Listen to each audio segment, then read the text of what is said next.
పంజాబ్ మీద 220 పరుగుల చేజింగ్లో సీఎస్కే ఓడిపోవడానికి కారణం డెవాన్ కాన్వేను రిటైర్డ్ అవుట్ అవ్వమంటమేనంటూ కొంతమంది సీఎస్కే ఫ్యాన్స్ పోస్టులు పెడుతున్నారు.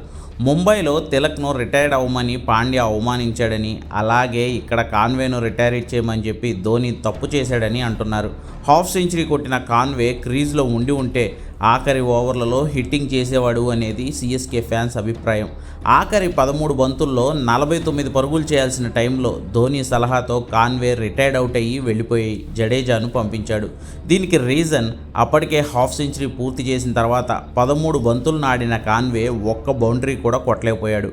17.4 ఓవర్ వచ్చినా టార్గెట్ 220 పరుగులున్న 24 బంతుల పాటు సీఎస్కే ఒక్క బౌండరీ కూడా సాధించలేకపోయింది.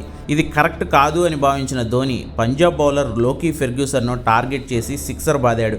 వెంటనే తనకు నాన్ స్ట్రైకింగ్ ఎండ్లో జడేజా ఉంటే కరెక్ట్ అని భావించి ధోని కాన్వేను రిటైర్డ్ అవుట్ అవ్వమని చెప్పాడు. 49 బంతుల్లో 69 పరుగులు చేశాడు కాన్వే. వాస్తవానికి రిటైర్డ్ అవుట్ ఇంకా ముందే అయ్యి ఉంటే బాగుండేది. అప్పటికే చాలా బంతులు వృధా అయిపోయాయి.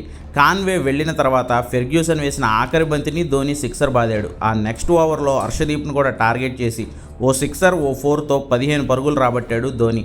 ఆ లాస్ట్ ఓవర్లో చెన్నై గెలవాలంటే ఓవర్లో 29 పరుగులు చేయాల్సిన చోట పంజాబ్ బౌలర్ యష్ ఠాకూర్ వేసిన మొదటి బంతికే ధోని అవుట్ అవడంతో చెన్నై కథ ముగిసిపోయింది. వాస్తవానికి కాన్వే రిటైర్డ్ అవుట్ ఇంకా ముందే అయ్యుంటే ఆ తినేసిన 13 బంతుల్లో కనీసం 2 బౌండరీలు వచ్చినా చెన్నై గెలిచేందుకు ఆస్కారం ఉండేది. అది జరగకపోవడంతోనే చెన్నై 18 పరుగుల లోటుతో మ్యాచ్ను పంజాబ్కి కోల్పోయింది.